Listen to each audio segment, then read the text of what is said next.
श्री शिवाय नमस्तुभयम। दोस्तों, आप सभी लोग जानते हैं कि 4 अक्टूबर 2024 शुक्रवार नवरात्रि के दूसरे दिन पड़ रही है। इसीलिए दोस्तों, इस दिन का महत्व बहुत ही ज्यादा बड़ा होता है और इस दिन आप लोगों को 11 चावल के दाने वाला उपाय जरूर करना चाहिए, जो कि पंडित जी ने अपनी अभी की ही कथा में यहां पर बताया हुआ है। तो दोस्तों, इस उपाय को आपको कैसे करना है, कब करना है, कहां पर करना है और उपाय को करते समय आपको किन किन बातों का ध्यान रखना है, ये सारी जानकारी हम आपको इस वीडियो में देंगे। तो चलिए दोस्तों, उपाय को शुरू करते हैं। देखिए, यह दिन इतना खास होता है, इतना महत्वपूर्ण होता है। देखा गया है कभी कभी बड़े बड़े पूजा पाठ अनुष्ठान से जो मनोकामना पूर्ण नहीं होती है, वह शुक्रवार के दिन एक छोटे से उपाय करने से ही आपकी मनोकामना पूर्ण हो जाती है। और बहुत सारे लोगों ने इस उपाय को किया भी है और उनको इस उपाय को करने का फल भी जरूर मिला है। अगर आप लोग भी इस उपाय को शुक्रवार नवरात्रि दूसरे दिन करना चाहते हैं, तो आप इस उपाय को पहले अच्छे से समझ लेना, सुन लेना, उसके बाद करना। आपको इस उपाय का फल जरूर मिलेगा। इसीलिए आप लोग इस वाले उपाय को एक बार जरूर कर लेना, ताकि आप लोगों के हाथ से यह मौका ना जा सके और आपको इस उपाय को करने का फल मिल सके। दोस्तों, यह उपाय पंडित जी ने अपनी अभी की ही शिव महापुराण की कथा में बताया है, जिस उपाय को आज हम आपको बहुत अच्छे से समझाने वाले हैं। इस वीडियो को देखने के बाद इस उपाय को समझने के लिए आपको कोई और वीडियो को देखने की जरूरत नहीं पड़ेगी। तो चलिए दोस्तों, उपाय को शुरू करते हैं। देखिए, यह इस नवरात्रि महीने के शुक्रवार के दिन यह इतना खास होता है, इतना महत्वपूर्ण होता है। देखा गया है कभी कभी बड़े बड़े पूजा पाठ अनुष्ठान से जो मनोकामना पूर्ण नहीं होते, वह नवरात्रि महीने के दिन एक छोटे से उपाय करने से ही आपकी मनोकामना पूर्ण हो जाती है। और बहुत सारे लोगों ने इस उपाय को किया भी है और उनको इस उपाय को करने का फल भी जरूर मिला है। अगर आप लोग भी इस उपाय को करना चाहते हैं, तो आप इस उपाय को पहले अच्छे से समझ लेना, सुन लेना, उसके बाद करना। आपको इस उपाय का फल जरूर मिलेगा। और इस उपाय को कर लेने से आपके घर में चाहे किसी भी प्रकार की दुख और समस्या क्यों न चल रही हो, आपको उसका कारण भी नहीं पता है कि भाई यह समस्या किस कारण से चल रही है। उसका कुछ भी कारण हो सकता है, जैसे पितृदोष हो सकता है या किसी भी तरह का मंगल दोष भी हो सकता है। तो इस दिन आप लोगों को 11 चावल के दाने वाला उपाय कर लेना है। यह एक ऐसा उपाय है जिस उपाय को अगर किसी विशेष दिन पर किया जाए, तो भाई उस विशेष दिन का जो है वह तो हमें मिलता ही मिलता है। पर हमने उस दिन पर इस 11 चावल के दाने वाला उपाय को किया है, तो हमें उससे भी बड़ा फल मिलता है और फल बहुत जल्दी मिलता है, क्योंकि आप इस उपाय को बहुत ही बड़े और विशेष दिन पर कर रहे हो। तो चलिए, अब उपाय के बारे में बात करते हैं। लेकिन उससे पहले आप लोगों को यह जानना आवश्यक है कि आखिर यह उपाय किस समय करना है, किसको करना है और कैसे करना है। तो चलिए, हम आगे आपको वीडियो में एक एक करके बता देते हैं। लेकिन उससे पहले अगर आप लोग हमारे चैनल पर नए हैं, तो हमारे चैनल को सब्सक्राइब कर लेना और इस वीडियो को लाइक करके कमेंट बॉक्स में श्री नमस्तुभयम ओम नमः शिवाय जरूर टाइप कर देना। तो दोस्तों, इस 11 चावल के दाने वाला उपाय को हमें इस नवरात्रि महीने के शुक्रवार के दिन कैसे करना है, किसको करना है, किस समय करना है और कहां पर करना है, यह सारे सवालों के जवाब आपको इस वीडियो में मिल जाएंगे। और जो यह वीडियो देखेगा भाई, उसको 11 चावल के दाने वाला उपाय जरूर करना चाहिए, क्योंकि इसकी बहुत ही बड़ा और विशेष महत्व होता है। और जब बात आ जाए 11 चावल के दाने वाला उपाय की, तो यह सोने पर सुहागा वाली बात हो जाती है और यह एक बहुत ही बड़ा उपाय हो जाता है इस नवरात्रि महीने के शुक्रवार का। तो अब दोस्तों, इस 11 चावल के दाने वाला उपाय को आखिर करना किसको है, सबसे पहले हम लोग वह बात जान लेते हैं। तो देखो, घर की जो बड़ी माताएं बहनें होती हैं, उन माताओं बहनों में से कोई भी एक बड़ी माता बहन इस वाले उपाय को कर सकती है।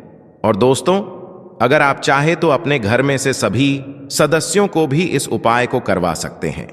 अगर किसी व्यक्ति की खुद की कोई मनोकामना है, खुद की कोई दुख और परेशानी है जो कि वह अपने लिए ही करना चाहता है, इस वाले उपाय को तो वह खुद अपने लिए भी कर सकता है।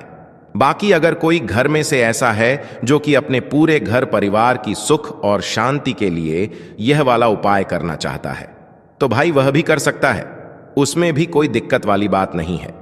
कहने का मतलब यह है कि इस उपाय को हर एक सदस्य भी कर सकता है और पूरे घर परिवार के सदस्य के लिए घर की बड़ी माताओं बहनों में से कोई एक माता बहन भी कर सकती है। माताएं बहनें अगर घर में उपस्थित ना हो या वह यह वाला उपाय न कर पा रही हो तो फिर घर का कोई बड़ा सदस्य भी इस 11 चावल के दाने वाला उपाय को कर सकता है, चाहे फिर वह पुरुष ही क्यों ना हो, उसमें कोई भी दिक्कत वाली बात नहीं है। उसके बाद में दोस्तों जो अगला प्रश्न निकल कर आता है वह यह आता है इस उपाय को लेकर कि आखिर इस उपाय को हमें किस समय करना है, सुबह के समय करना है कि शाम के समय करना है। तो देखो, इस वाले उपाय को आप लोग सुबह के समय भी कर सकते हो और शाम के समय प्रदोष काल में भी कर सकते हो। अब अगर आप पूछो कि भाई साहब सबसे उत्तम समय कौन सा रहेगा इस 2 छुटकी काला तिलवा उपाय को करने का, तो हम आपसे बस यही कहेंगे कि इस उपाय को आप सुबह के समय करेंगे तो ज्यादा बेहतर होगा। बाकी अगर शाम के समय भी करेंगे तो भी अच्छा होगा, उसमें कोई भी दिक्कत वाली बात नहीं है। तो अब दोस्तों जो अगली सबसे बड़ी और महत्वपूर्ण बात आती है वह यह आती है कि सुबह अगर हम उपाय को करेंगे तो हमें कितने बजे से ले कितने बजे तक के बीच में करना है, और शाम के समय प्रदोष काल में करेंगे तो हमें कितने बजे से लेकर कितने बजे के बीच में करना है। तो देखो, सुबह जितनी जल्दी हो सके आप उपाय को करने की कोशिश करना। बाकी अगर किसी कारणवश लेट भी हो जाओ, थोड़ी देर भी हो जाए, तो 10 या 11 बजे तक भी आप उपाय कर लेना, पर 12 बजे से ज्यादा देर ही ना हो, ठीक है? इस बात का ध्यान रखना। उसके बाद में दोस्तों अगर शाम के समय प्रदोष काल की बात करें, प्रदोष काल का जो समय होता है वह शाम के 6 बजे से शुरू हो जाता है। मतलब शाम के 6 बजे से लेकर 7 बजे के बीच का जो समय होता है यह समय प्रदोष काल का समय होता है। इस उपाय को 7 बजे या 8 बजे के बीच में भी कर सकते हो। मतलब शाम के 6 बजे से रात 8 बजे के बीच में आप कभी भी इस वाले उपाय को कर सकते हो, उसमें कोई भी दिक्कत वाली बात नहीं है दोस्तों। अब देखिए, अगर किसी व्यक्ति से नाराज हो जाएं, किसी घर से नाराज हो जाएं, तो होता क्या है कि घर में धन से जुड़ी समस्याएं आने लगती हैं। पैसे को लेकर उस घर के लोग बहुत परेशान रहते हैं जहां पितृ नाराज हो। इसीलिए हमेशा अपने पितरों को आपको प्रसन्न रखना है, जिससे कि पितरों की आत्मा को शांति मिले और वह हमेशा आपको आशीर्वाद दें। अब यह जो नवरात्रि के दिन होते हैं, इन दिनों में जब आप यह उपाय करेंगे जो हम आपको बताने वाले हैं, गौ माता से जुड़ा हुआ उपाय है। देखिए, गौ माता के अंदर हमारे पितरों का ही वास माना जाता है। गौ माता हो गई, कुत्ते हो गए हैं ना पेड़ों में, बरगद का पेड़ हो गया, पीपल का पेड़ हो गया, इन सभी में हमारे पितरों का वास माना जाता है। पक्षियों में कौवा हो गया जिसके अंदर हमारे पितरों का वास माना जाता है। तो ऐसा समझ लीजिए कि जब भी जीवन में दुख बढ़ जाए, कष्ट बढ़ जाए, धन को लेकर आप परेशान रहने लगे, कर्जे जैसी समस्याएं जीवन में बढ़ रही हैं, आपके घर में संतान को लेकर बहुत दुख है, आप अपने घर के लड़ाई झगड़े से परेशान रहते हैं, घर में कोई ना कोई झगड़ा करता ही रहता है, आप सोच सोच कर परेशान रहते हैं कि कैसे घर में शांति आएगी, कैसे से घर में सुख समृद्धि आएगी। अब यह समझ लीजिए कि अगर घर में लगातार झगड़ा लड़ाई यह चीजें आपको देखने को मिल रही हैं, घर में आपके कोई भी व्यक्ति सुखी नहीं है, कर्जा घर में लोगों के सर पर है, तो पितृ आपके कहीं ना कहीं नाराज हैं। देखिए, पितृदोष जब घर में होता है ना, तो ऐसा नहीं कि आपको देखने से पितृदोष दिखेगा, इसका आप अंदाजा लगा सकते हैं घर में होने वाली घटनाओं से। जैसे कि खाना आप खाते हैं या घर का कोई भी सदस्य खाना खाता है, अगर उस खाने में कहीं ना कहीं बाल निकलता है ना, या वह खाना गिर जाता है खाते खाते, तब भी आपके घर में पितृदोष है, यानी पितृ आपके नाराज हैं। साथ ही साथ अचानक से घर में दुर्घटनाएं हो रही हैं, पितृ आपके नाराज हैं। अब जो उपाय आपको बताने वाले हैं, इस उपाय को कर लीजिए, पितृ भी प्रसन्न और धन को लेकर तो कभी आपको परेशान होना ही नहीं पड़ेगा। चलिए बात कर लेते हैं पहला वाला उपाय में, जो कि पितरों को प्रसन्न करने के लिए है और घर में स्थिर लक्ष्मी के वास के लिए। मतलब कभी आपके घर में ऐसा नहीं होगा कि आज पैसा आ रहा है और कल पैसा नहीं आ रहा है। ऐसा बहुत सारे घरों में होता है कि पैसा आता है तो रुकता नहीं है, और अगर पैसा रुकता है तो फिजूल खर्ची बहुत होती है, धन की बर्बादी बहुत होती है, जिससे कि घर के सदस्य बहुत ही परेशान रहते हैं। अब ज्यादातर लोग की यह समस्या होती है कि धन की बर्बादी हो रही है और घर में पैसा नहीं रुक रहा है। अगर आपके साथ भी ऐसा है तो बिल्कुल से आपको यह उपाय सुनना चाहिए और इसे नवरात्रि में जरूर करना चाहिए। देखिए आपको यहां पर क्या करना है तो चलिए दोस्तों जान लेते हैं गुरुदेव द्वारा बताए गए सबसे पहले और खास उपाय के बारे में। देखिए दोस्तों, गुरुदेव ने बताया है कि शुक्रवार के दिन किया जाने वाला यह सबसे खास और सर्वश्रेष्ठ उपाय है। देखिए दोस्तों, इस उपाय को करने के लिए आपको मात्र एक दीपक की जरूरत पड़ेगी। देखिए दीपक आप माटी का भी ले सकते हैं और शुद्ध आटा मड़कन है। देखिए दोस्तों, इस दीपक के अंदर आपको लंबी रुई की बाती का प्रयोग करना होगा और दीपक के अंदर आपको शुद्ध देसी घी का प्रयोग करना होगा। गुरुजी ने इस उपाय को बताते समय कहा था कि यह जो उपाय है शिव शक्ति वाला उपाय है, महादेव और माता पार्वती वाला यह एक चमत्कारी उपाय है। तो आपको एक ही बाती के दो मुख रखने हैं। जिस प्रकार से हम दो मुखी दीपक बनाते हैं उस प्रकार से आपको एक बाती ही लगानी है, लेकिन उस बाती के आपको अलग अलग मुख रखने होंगे। देखिए इस बाती को आपको अलग अलग नहीं करना है, काटना नहीं है, केवल आपको एक लंबी बाती बनानी है और दीपक के दोनों हिस्से में आपको यह बत्ती बांट देनी है। देखिए यह जो बत्ती है, आपकी एक बाती भगवान शिव को समर्पित होगी और एक बाती माता रानी को समर्पित होगी। इसलिए इस उपाय को शिव और शक्ति का नाम दिया गया है। देखिए यह उपाय आपको करना है सूर्यास्त के बाद। देखिए सूर्यास्त के बाद आपको यह जो दीपक है इसे भगवान शिव के मंदिर में प्रज्वलित कर देना है। अब दोस्तों, आपके जीवन में यदि विवाह में समस्या चल रही है, व्यापार में आपके जीवन में बहुत ही अधिक समस्या उत्पन्न हो रही है, आपकी नौकरी में आपको बहुत ही अधिक बाधाएं उत्पन्न हो रही हैं, अगर आपके घर में लड़ाई झगड़ा बहुत ही अधिक होता है या फिर आपके झुंड में दुर्भाग्य और दरिद्रता बहुत ही ज्यादा बनी हुई है, आपको सौभाग्य और सुख समृद्धि की प्राप्ति ही नहीं हो पा रही है, तो गुरुजी ने अपनी कथा में यह शिव शक्ति वाला उपाय बताया था जो आपके जीवन की सारी समस्याओं को समाप्त कर देगा। अब बात करते हैं अगले उपाय की तरफ। सबसे पहला उपाय विशेषकर आपको 7 चने की दाल से करना है। तो इस उपाय के लिए आपको मात्र 7 चने की दाल लेना है। इसी के साथ में आपको एक तांबे के पात्र के अंदर शुद्ध जल लेना है और इन दोनों सामग्री को लेकर के आपको भगवान शिव के मंदिर में पहुंच जाना है। गुरुजी ने बताया है कि यह उपाय आप सुबह से लेकर शाम तक किसी भी समय कर सकते हैं। देखो दोस्तों, आपके पास जो 7 चने की दाल है, सबसे पहले तो उन पर आपको थोड़ा सा जल डाल करके उन्हें गीला कर लेना है। अब इस चने की दाल को आपको अपने सीधे हाथ की हथेली पर रखना है और आपके जीवन में जो दुर्भाग्य चल रहा है, आपके जीवन में जिन भी कार्यों में आपको रुकावट उत्पन्न हो रही है, जिन भी कार्य में आप बार बार असफल हो जाते हैं, तो आपको प्रार्थना करनी है, हे महादेव, मुझे इन सभी कार्यों में सफलता प्राप्त हो तथा मेरे जितने भी कार्य अटक रहे बस सभी परिपूर्ण हो।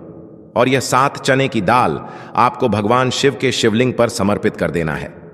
बृहस्पति शवर महादेव का मन में स्मरण करते हुए गुरुजी ने कहा है कि जो भी व्यक्ति शुक्रवार के दिन इस प्रकार से चने की दाल समर्पित कर देता है, शिवलिंग पर उसके जीवन से सारा दुर्भाग्य दूर हो जाता है।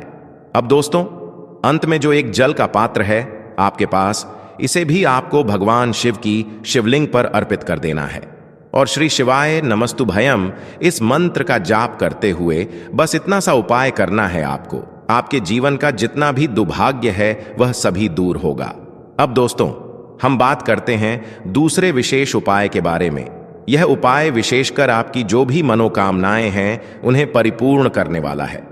यदि आपको ऐसा लगता है कि आपने कई प्रकार के उपाय कर लिए हैं लेकिन महादेव अभी तक आपकी जो मनोकामना है उसे परिपूर्ण नहीं कर रहे हैं, तो आपको यह उपाय जरूर करना है। देखिए, इस उपाय को करने के लिए मात्र आपको एक गुड़ का टुकड़ा लेना है। इसी के साथ मैं आपको एक तांबे के पात्र के अंदर शुद्ध जल लेना है। देखिए, शुक्रवार के दिन यदि हम गुड़ वाले जल से उपाय करते हैं तो बहुत ही चमत्कारी माना जाता है और इससे जो हमारा बृहस्पति ग्रह है वह भी मजबूत होता है।